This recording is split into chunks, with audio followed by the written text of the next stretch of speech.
Cada minuto nacen en promedio 180 bebés en todo el mundo.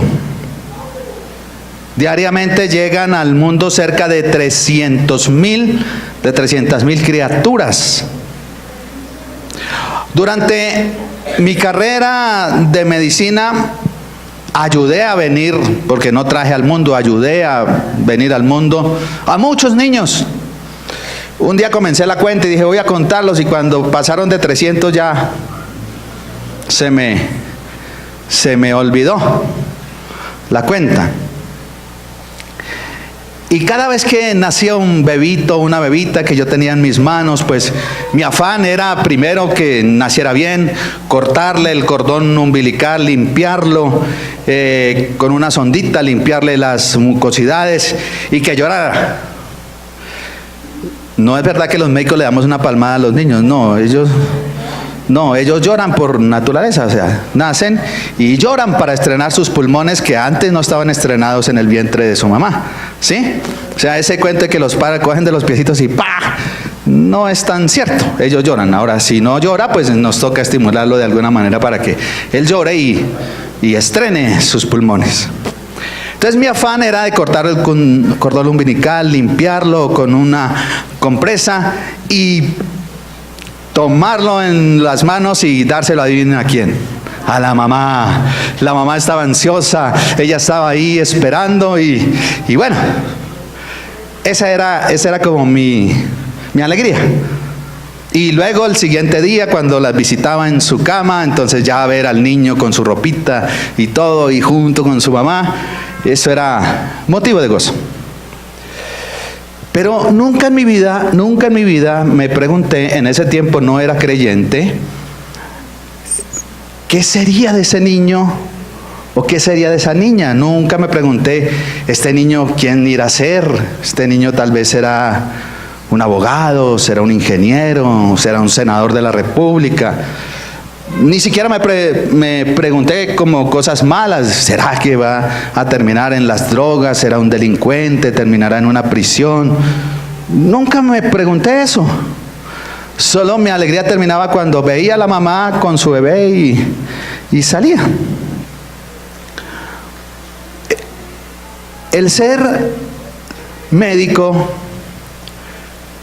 puso un cierto propósito en mi vida y quería servir a la gente, amaba lo que hacía y obviamente pues tener una solvencia económica. Sin embargo, Dios transformó mi propósito de vida. Dice el refrán que cada niño nace con su pan debajo del brazo, ¿cierto? Eso dice el refrán, y yo me puse a pensar, ¿será verdad como ese refrán o por qué ese refrán es como tan popular? Y haciendo una investigación, dicen los expertos, la gente, los sociólogos, que en realidad es verdad, porque cuando el niño nace los papás se ponen muy felices y entonces trabajan más, trabajan con ahínco, y entonces recordé cuando tuvimos a Vanessa y cómo trabajamos más y si había que recibir más pacientes lo hacíamos, y si había que extenderse un poco en el horario lo hacíamos aún a veces en detrimento del tiempo para ellos, y luego nació Santi y luego Juan, y bueno, y uno se esfuerza más.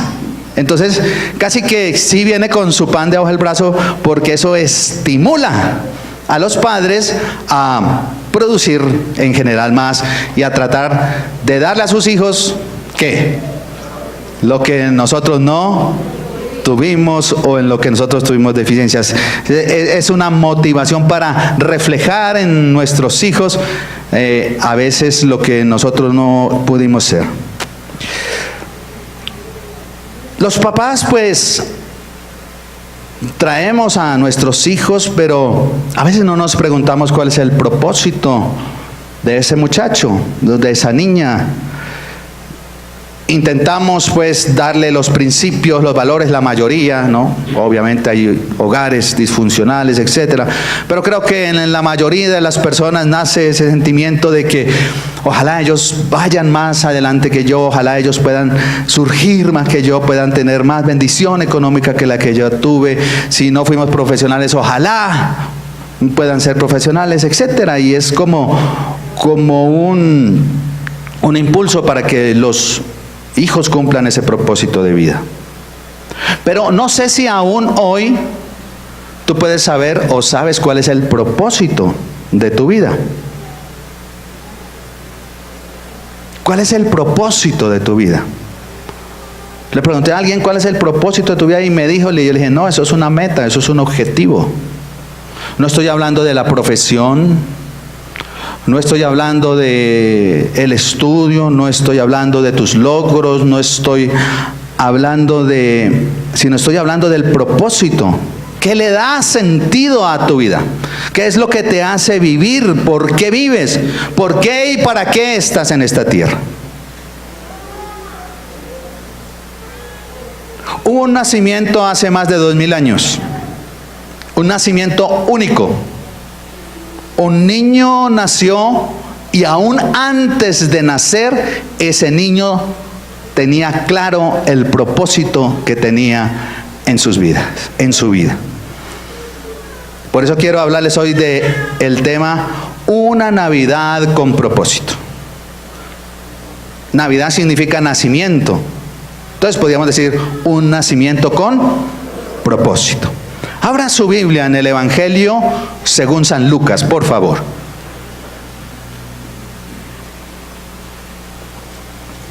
En el Evangelio según San Lucas.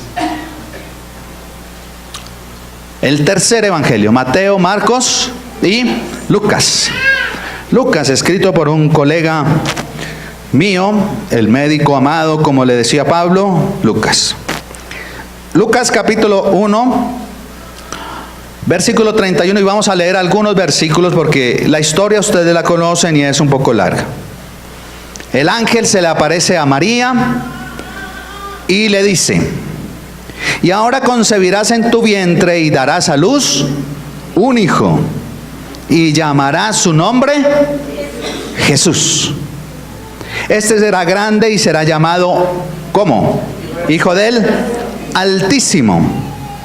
Y el Señor Dios le dará el trono de David su padre, y reinará sobre la casa de Jacob para siempre, y su reino no tendrá fin. Entonces María dijo al ángel: ¿cómo será esto? Pues todavía no he tenido relaciones sexuales con ningún varón, no conozco varón. La palabra conocer significa tener relaciones. Respondió el ángel y le dijo: el Espíritu Santo vendrá sobre ti, y el poder del Altísimo te cubrirá con su sombra, por lo cual también el santo ser que nacerá será llamado ¿cómo? Hijo de Dios. Será llamado Hijo de Dios. Jesús nació con un propósito. Ya nació, antes de que naciera, ya anunciaron el nombre de él, Jesús. ¿Y sabe qué significa Jesús? ¿Qué significa Jesús? Salvador. Muy bien. Jesús significa Salvador. Mesías significa ungido en hebreo. Tenían la costumbre de ungir a los reyes con aceite. Sobre su cabeza echaban aceite y los ungían. Y entonces por eso él también se llama el Mesías en hebreo. En griego, el Cristo.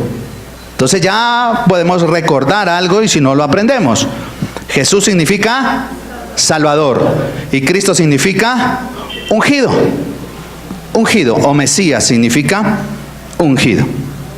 Y le dice: este será grande y será llamado Hijo del Altísimo, el Hijo de Dios. Pero lo que se hace raro es que el Hijo de Dios, el Mesías, el ungido, el Salvador del mundo, ¿sí? Digámoslo en términos coloquiales, el chacho, el duro, no nació en una cuna de oro. nació en un humilde pesebre. Y aquí nosotros lo vemos, está bonito el pesebre, se ve muy chévere, está todo bien adornadito. Aquí veo las manos de una mujer, está todo bien organizadito y nosotros lo vemos ahí representado como, cierto, bonito, y armábamos el pesebre y tratamos de hacerlo lo mejor posible. Pero el pesebre era un establo donde vivían los animales, donde olía a animal y boñiga. Ahí nació el Salvador del mundo. Ahí le plació a Dios que naciera el Salvador, en medio de la mayor humildad. No importa dónde hayas nacido.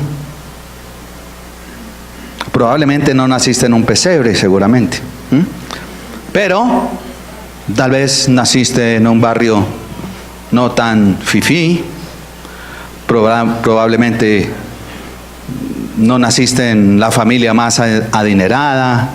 Probablemente tuviste que pasar algunos trabajos y algunas dificultades. Pero el nacer en un pesebre no le impidió a Jesús cumplir su propósito de vida, como tampoco te impedirá a ti que cumplas el propósito que Dios ha colocado en tu vida. Yo digo siempre que yo nací en una familia acomodada. Nos acomodábamos todos en una cama. Humilde. Y por la gracia y la misericordia de Dios, aunque en ese tiempo no lo entendía, pude estudiar medicina. Me formé con mucho esfuerzo. Pero no solamente Jesús tuvo que vivir o que nacer allí en ese pesebre, sino que pronto, en sus primeros días de vida, comenzó a ser amenazado ¿por quién? Por el gobierno, por el imperio. Querían matarlo. Dice la Biblia que los reyes, que los magos, que los sabios, digámosle sabios para no equivocarnos, vinieron ante Herodes y él dijo: investiguen bien dónde va a nacer el niño. Pero un ángel se le apareció ¿a quién? A José, y le dijo: llévate el niño a Egipto porque allá hay mejores condiciones. Y el rey Herodes mandó matar a todos los niños menores de 2 años. O sea que Dios lo preservó de la muerte. ¿Y cuántos han tenido que salir a otros países? Porque el imperio nos persigue. Porque a veces no hay las condiciones para educarse, las condiciones para la salud. Pareciera que la educación y la salud son privilegio solamente de los que tienen dinero. Y que la clase pobre aún sigue padeciendo para poder estudiar o para poder acceder a la salud. Dígame a mí, y yo ya ahora le entiendo perfectamente, cuando la EPS le dice, una cosa que es raro que diga la EPS, ¿cierto? No hay agenda, llame dentro de 10 días, 15 días, 20 días, un mes, ¿sí? O que le digan, si hay la cita, ¿para cuándo? En 4 meses. Y esté necesitando la cita. Pero no le impidió eso cumplir su propósito a Jesús. Jesús fue tentado por el diablo. Dice que después de ayunar 40 días, el diablo lo tentó. Y él resistió la tentación del enemigo y ni siquiera eso le impidió cumplir su propósito en la vida. Probablemente ha sido tentado, seguramente que sí, yo he sido tentado. Y si resistimos al diablo, ¿qué dice la Biblia? Huirá de vosotros. No quiero preguntarle hoy si usted le tiene temor al diablo, espero que no. Yo no le tengo temor. Lo que quiero preguntarle es si el diablo le da miedo de usted. Porque eso sería lo que debería ocurrir, ¿cierto? Que el diablo tenga miedo de nosotros. Resistid al diablo, ¿y qué? Huirá de vosotros. Y huirá de vosotros. Resistió la tentación, pero nada le impidió cumplir su propósito. Pero lo más interesante de esta historia, lo trascendental, lo magnífico de esta historia es que el propósito de Jesús, el propósito de nuestro Señor Jesucristo, el propósito de que Jesús haya venido, tiene que ver contigo y contigo y contigo y conmigo. El propósito de Jesús tiene que ver con nuestro propósito de vida también. O sea que el propósito de Dios está alineado ¿con qué? Con mi propósito en la vida. Y si el propósito de Dios está alineado con mi propósito, ¿qué sería lo lógico a pensar? ¿Qué sería lo que yo debo alinear mi propósito de vida? ¿Con quién? Con el propósito de Jesús. Porque si Él vino acá para salvarme, dice que es el Salvador. Si Él vino aquí para dar su vida por muchos, entonces lo lógico sería que yo alinee mi propósito. Mire lo que dice en Lucas, en el capítulo 4, versículo 17. Ya Jesús ha pasado por cierto tiempo, un poquito más adelante, y está en una sinagoga, está o en el templo, no recuerdo. Se le dio el libro del profeta Isaías, versículo 17, 4:17. Y habiendo abierto el libro, halló el lugar donde estaba escrito: el Espíritu del Señor está sobre mí, por cuanto me ha ungido, me ha hecho Mesías, me ha hecho Cristo, para dar, ¿qué cosa? Buenas nuevas a los pobres. ¿Me ha enviado a qué? A sanar a los quebrantados de corazón. ¿Me ha enviado a qué? A pregonar libertad a los cautivos. ¿Qué más?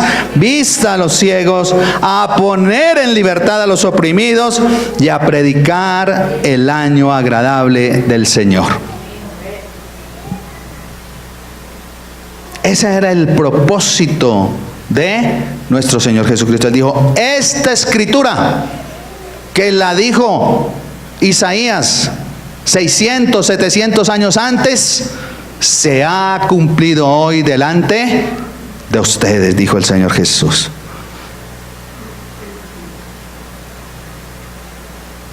Sanó a la suegra de Pedro, ¿recuerdan? Cuando sanó a la suegra de Pedro que tenía fiebre y la levantó y dijo que multitudes llegaron a esa casa y la pasó el Señor sanando por toda la tarde, sanando hasta la noche. Y después se fue a orarle al Padre. Y fueron y le dijeron, Jesús, hay gente todavía allá, hay que atenderla. En otras palabras, él dijo, atiéndala ustedes, porque es necesario que también a otras ciudades anuncie el evangelio del reino de Dios, porque para esto he sido enviado. Mateo 20:28, como el Hijo del Hombre no vino para ser servido, sino para servir y para dar su vida en rescate por muchos. Ese era el propósito de Dios. Y si el propósito del Salvador, del Mesías, era dar su vida por nosotros, pues yo pienso que cada uno de nosotros debíamos tener alineado nuestro propósito de vida con ese propósito. Pero surge la pregunta, ¿y cómo? ¿Y cómo podemos alinear nuestro propósito de vida con el propósito de vida del Señor? Pues la palabra dice que de una manera muy sencilla. Tenemos que nacer de nuevo. Tenemos que tener una nueva Navidad. Tenemos que tener un nuevo nacimiento. Juan capítulo 3, versículo 3. Anótelo ahí solamente para que no pierda Lucas, porque vamos a seguir trabajando sobre el Evangelio. Respondió Jesús y le dijo: de cierto te digo que si no nacieres de nuevo, no podrás ver el reino de Dios. Y estaba hablando con Nicodemo, uno de los principales, que le dijo: ¿qué haré para heredar la vida eterna? Y Nicodemo, siendo uno de los principales, le dijo: pero ¿cómo puedo yo volverme pequeñito y otra vez entrar en el vientre de mi madre? Y entonces Jesús le dice: pero no entiendes. No es un nacimiento de carne, es un nacimiento espiritual. Es importante nacer de nuevo, lo que significa que tu vida está alineada con Jesús. Lo que significa que esta bendita palabra del Señor es tu regla de fe y conducta, y que te conduces conforme a los lineamientos y las palabras que Dios dejó en este libro. Porque la palabra de Dios es viva y eficaz y más cortante que espada de dos filos. Y el verbo se hizo carne, es decir, la palabra se hizo carne, la palabra se encarnó en Jesús. Por eso la palabra de Dios tiene vida en sí misma. Así que digamos que esa es la base de lograr el propósito de Dios. Ahora vamos a Lucas, adelantémonos un capítulo, en el capítulo número 2.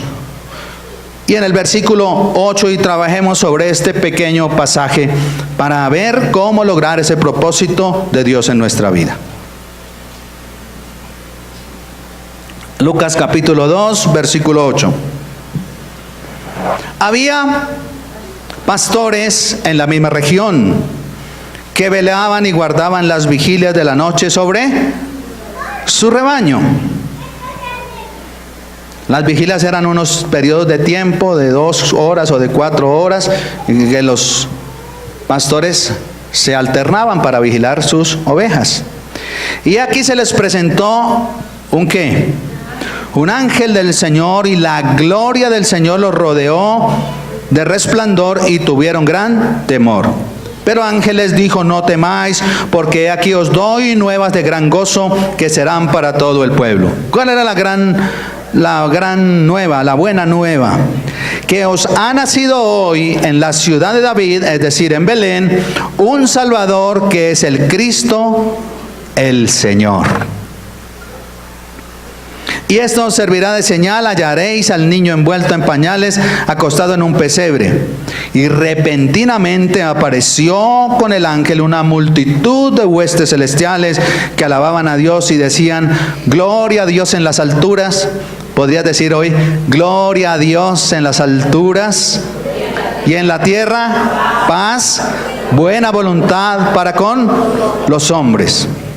Y sucedió que cuando los ángeles se fueron de ellos al cielo, los pastores se dijeron unos a los otros: pasemos pues hasta Belén y veamos esto que ha sucedido y que el Señor nos ha manifestado. Vinieron pues apresuradamente y hallaron a María y a José y al niño acostado en el pesebre. Y al verlo dieron a conocer lo que se les había dicho acerca del niño. Y todos los que lo oyeron se maravillaron de lo que los pastores les decían. Así que este corto pasaje me permite interpretar cómo hacer de esta Navidad una Navidad con propósito. Cómo hacer de esta Navidad una Navidad con propósito. Y una Navidad con propósito implica escuchar con gozo. ¿Qué fue lo que ellos escucharon? Las buenas nuevas de gran gozo. La gran noticia de los pastores está en el versículo número 11. Léalo, por favor. Léaselo a su vecino.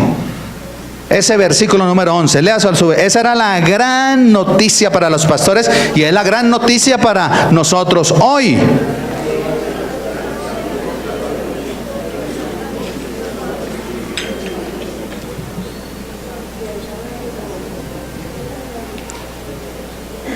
Que os ha nacido hoy, ¿qué?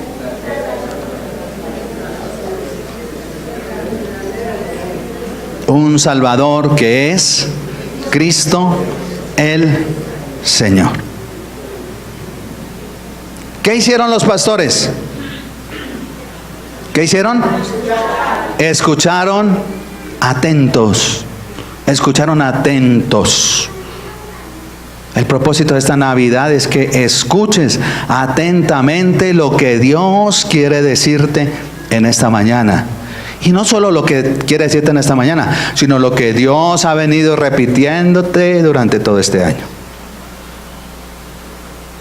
Porque a veces Dios nos habla y nos habla y nos habla, y parece que nos pasa como decía la mamá. Es que mi hijo le entra por un oído y le sale por el otro oído. Los rodeó la gloria de Dios, porque cuando escuchas las buenas nuevas, la gloria de Dios viene sobre ti, la gloria de Dios viene sobre tu casa, la gloria de Dios viene sobre tu trabajo, la gloria de Dios se manifiesta en tu vida y se manifiesta en tu casa. El Salvador del mundo nació con un propósito que tiene que ver contigo y que tiene que ver conmigo. Tiene que ver con el negro, tiene que ver con el blanco, tiene que ver con el de ojos rasgados, tiene que ver con el pobre, con el rico, con la mujer, con el niño, con el pobre, con el hincha de Millonarios de Santa Fe y de todos. Tiene que ver con todos ese nacimiento. Tiene que ver con todo el mundo.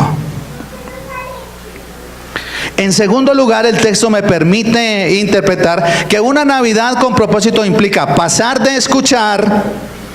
¿Qué fue lo que hicieron ellos? Pasaron de escuchar y ¿qué dijeron? Ah, sí, muy chévere. Ah, uy, no, pero ¿cuál es la palabra clave ahí, John? Vamos, muy bien, vamos. No se quedaron escuchando, dijeron ¿qué? Bueno, pilas, vamos. Vamos a ver qué fue lo que pasó. Vamos a experimentar las nuevas de gran gozo. Y sucedió que cuando los ángeles se fueron de ellos al cielo, dijeron: pasemos pues a Belén y veamos esto que ha sucedido, que el Señor nos ha manifestado. Vinieron pues apresuradamente y hallaron a María y a José y al niño acostados en el pesebre. ¿Puede con su compañero ver la coherencia entre el versículo 12 y el versículo 16? Mire con su compañero que hay una coherencia ahí. Y me cuenta qué coherencia usted encuentra entre el versículo 12 y el versículo número 16.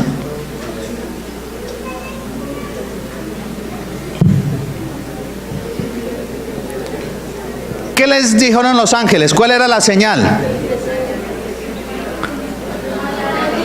Que iban a encontrar al niño, ¿qué?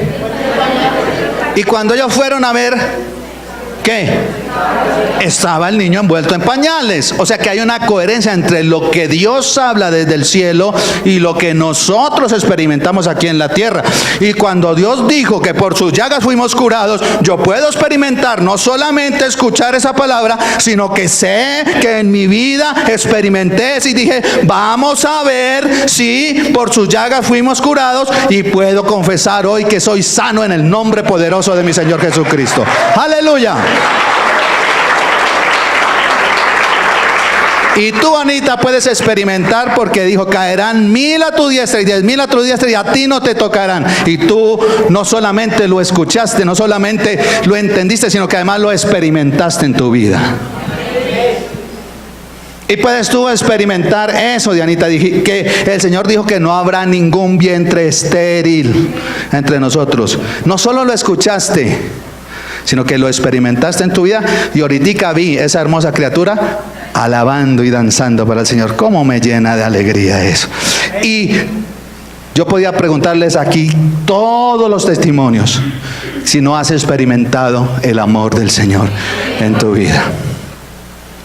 Hay una coherencia entre lo que dice el cielo, entre lo que dice la palabra, entre lo que Dios dice y lo que Dios cumple. Porque Él no es hombre para qué, ni hijo de hombre para que se arrepienta, para que se arrepienta. Amados, ustedes han oído la voz del cielo, ustedes han experimentado la gloria del Señor en sus vidas, en sus hogares, en sus trabajos, en sus mentes. Ustedes han escuchado la voz del Espíritu Santo. Ustedes han escuchado cuántas prédicas durante este año. Es tiempo de que digamos, vamos a ver las experiencias. Estábamos ahí en una discusión no pequeña con mi esposa, porque ella me decía, pero dile al doctor que te mande que de una vez para que confirmar que tú eres sano. Yo le dije, no necesitamos confirmar, yo soy sano. Y yo no puedo inyectarle al médico mi fe y decirle que el Señor me sanó, porque él no lo va a ¿qué? Entender, porque para el hombre que no comprende a Dios, lo que nosotros hablamos es ¿qué? Es locura. Yo tenía un objetivo en la consulta y era que salir con una orden para que me cerraran la colostomía. Y salí con mi meta cumplida, la orden.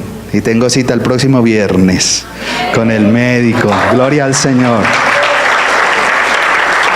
Dios no solamente se glorificó, sino que no me dieron la cita para 3 o 4 meses, me la dieron para este viernes. O sea, antes de que se acabe el año, Dios me está diciendo, vas a ver la gloria de Dios, la vas a experimentar en tu propia vida. Y tú puedes hacer lo mismo. Ahora, amados, no soy perfecto. Tengo una cola larga de defectos y a veces tengo rabo de paja.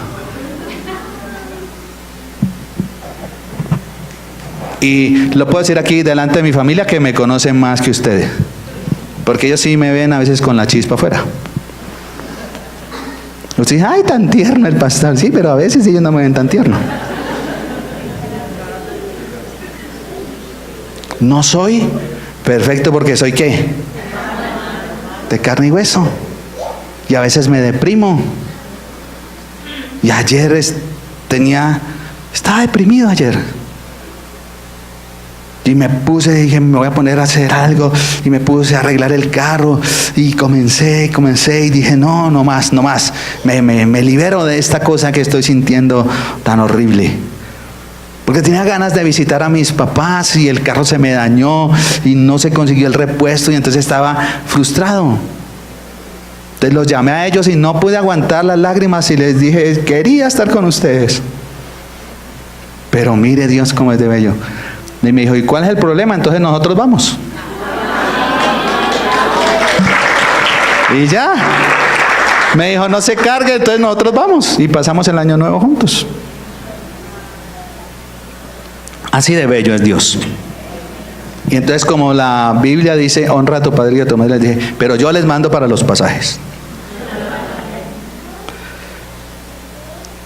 Una Navidad con propósito implica pasar de escuchar y pasar de experimentar ¿a qué? ¿Qué fue lo otro que hicieron ellos? Mira por un momentico el pasaje, porque yo quiero que entre juntos construyamos este propósito de la Navidad. ¿Qué más hicieron ellos? Escucharon, experimentaron, se dieron cuenta de la coherencia de la palabra. ¿Qué fue lo otro importante que hicieron? Gracias, hermano. ¿Qué fue? Compartir. Escucharon y experimentaron a compartir las nuevas de gran gozo. No se quedaron con la boca callada, sino que hablaron las maravillas que Dios les había dicho. No te quedes con eso. Tú no te puedes quedar con tu experiencia. Tienes que compartirla, porque para eso Dios te hizo vivir la experiencia. ¿Qué tal yo sanarme y quedarme callado? No, hay que compartir esa experiencia, esa coherencia que tiene la palabra, compartirla con las demás personas. Hablar de Dios y hablar de lo que Dios ha hecho en mi vida es el propósito de la Navidad. Los pastores dieron a conocer lo que habían oído y lo que habían visto, no solo en el cielo, sino ¿dónde? También aquí en la tierra. Porque a veces es fácil. Yo puedo decir varios versículos de la Biblia. Yo podría decir muchos versículos, ya hay gente que tiene mucha inteligencia y puede bla, bla, bla, bla, bla, recitar los versículos de la Biblia. Puede decir lo que el cielo dice, pero no ha experimentado en su vida lo que el cielo dice. Hay que experimentarlo aquí en la tierra. Y lo mejor es la experiencia. No puedes hablar sin experiencia. Yo puedo hablar de familia porque ¿qué? Tengo una familia. Yo puedo hablar de adolescentes porque tuve 3 hijos en la adolescencia temprana, mediana y tardía. Y las reglas para este tenían que ser diferentes para este y diferentes para esta.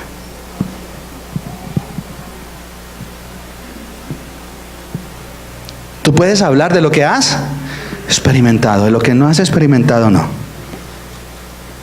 Eso es muy importante. Qué bueno que tú puedes hablar de lo que Dios ha hecho en tu vida. Qué bueno que tú puedes hablar de como cuando tú te levantas en la mañana, te pones sobre tus rodillas y oras al Señor, y como Dios te pone oración por o Dios te muestra esto, o Dios te muestra aquello. Cuando abres la palabra y Dios te muestra una palabra poderosa. Todo eso que tú has experimentado en tu vida, tú lo puedes compartir con la gente. Ese mensaje, tú tienes un Salvador. Jesús nació para salvarte, para darte vida. Eso tú lo tienes que compartir. No te puedes quedar callado ni callada con ese regalo tan maravilloso que te dio el Señor, que es compartir las buenas nuevas de gozo y decirle a la gente: mire, el Salvador del mundo es Jesús. Ah, sí, porque yo lo he experimentado en mi vida, porque yo creo en la palabra de Dios, porque yo creo. Ay, entonces venga, explíqueme cómo fue que María quedó embarazada. Yo no sé cómo quedó embarazada. Eso es un asunto de Dios, pero yo lo creo. Que lo he experimentado en mi vida. Jesús está vivo en mi vida. Es que no es un asunto de religión. Es un asunto que yo vivo a diario en mi vida. Por eso les digo, no soy perfecto. A veces me escachucho. Sí, eso es verdad. Pero la mayoría del tiempo sé que Dios está conmigo y que Jesús está en mi vida. Usted tiene a Jesús el Salvador. Usted tiene al Mesías. Usted tiene a Emanuel, no Contreras, a Emanuel, Dios con nosotros. Dios con nosotros. ¿Qué vas a hacer en este 24? ¿Qué vas a hacer en esta Navidad? ¿Qué va a pasar el 24 cuando te reúnas con tu familia? Probablemente no todos son creyentes. ¿Cuál será el propósito en esta Navidad? ¿Qué vas a hacer en esta Navidad el 24? Habla de Jesús, habla del Salvador del mundo, habla de la transformación que Él hizo en tu vida. ¿Qué te pasó de estar 3 días bebiendo licor a ser un hombre correcto, justo, un padre responsable? Eso es lo que tienes que hablar. Tu familia te conoce y sabe quién eres tú, y la misma familia va a decir: ah, sí, hermano, usted se ha cambiado, chino. Uy, no, sí. A lo mejor digan: es que sí le hacía falta a usted, porque es que, hermano. Pero vas a hablar de Navidad. Versículo 18: y todos los que oyeron se maravillaron de lo que los pastores le decían. No te conformes con maravillarte, porque la maravilla puede pasar. Ay, sí, tan bonito el culto del pastor. No, ese pastor es tan chévere, todo agradable, todo chiste, predica tan bonito. Ay, tan bonita la gente de Isín, que ese amor, y todo se queda en ¿qué? Maravillarse. Y las maravillas, el asombro, ¿sabe qué? Se van, pasan rápido. No dejes, al contrario, que el asombro produzca en ti gratitud, que produzca adoración, que produzca amor, que produzca confianza en ti. Verso 19, pero María guardaba todas estas cosas, meditándolas en su corazón. Una Navidad con propósito implica también guardar en el corazón y en la mente esta hermosa experiencia. Nunca se te va a olvidar que el Señor te salvó de un terrible accidente. Eso lo guardas en tu memoria y lo guardas en tu corazón. A mis nietos les contaré un día me dio un cáncer y el médico me desahució, pero Dios me sanó y por eso estoy aquí jugando con ustedes. Aleluya.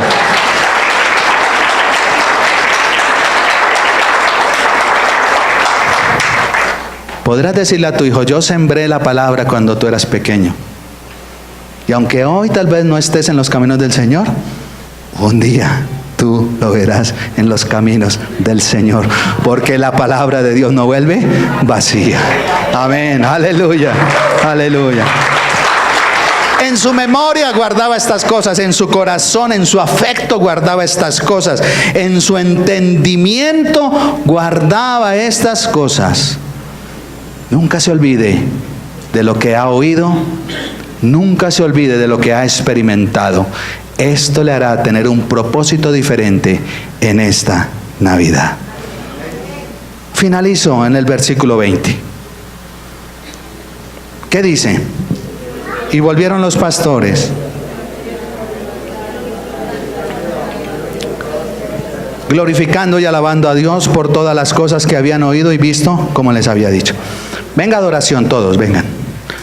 Venga, Andrés, ¿dónde están? Venga, Eri. Mafe, ¿dónde están las niñas? Vengan todos. Y volvieron los pastores glorificando y alabando a Dios por todas las cosas que habían oído, que habían visto y en la coherencia con la cual ellos estaban. Los pastores volvieron a sus labores, no dejaron de ser pastores del rebaño. No hay necesidad de que te conviertas en un pastor. No hay necesidad de que te conviertas en un experto en Biblia. Dice, los pastores volvieron. Estoy seguro, por los antecedentes históricos, que estos hombres ni siquiera sabían leer. Por lo que la historia me dice, no sabían ni leer. Eran gente humilde. Y me encanta que Dios no se le apareció a Herodes. No se le apareció a ningún presidente de la república, no se le apareció al rey, se le apareció a unos humildes pastores que probablemente no sabían leer ni escribir, pero que sí tenían boca para contar las maravillas de Dios. Desde tu profesión, desde tu ocupación, desde tu universidad, desde tu trabajo, desde donde tú estés, puedes contar las maravillas del Señor. Y en todo lo que hagas, glorifica al Señor. La Biblia dice que lo que hagas, hazlo como para ¿quién? Para Dios. Yo entendí eso hace muchos años. Intento hacer siempre el solo acto de lavar la loza. A veces voy a hacerlo como para el Señor. Mi esposa le gusta que lave la loza porque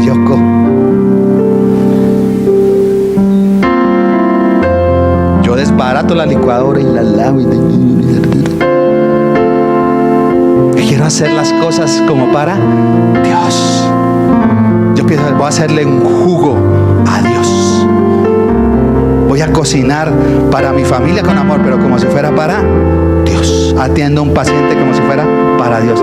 Predico con mi corazón lleno de pasión para ustedes, porque lo estoy haciendo para Dios. Todo lo que hagas, glorifica al Señor. Y se fueron glorificando y alabando a Dios. ¿Por qué predicamos? ¿Por qué hablamos de sanidad? ¿Por qué hablamos de bendición? porque queremos glorificar al Señor.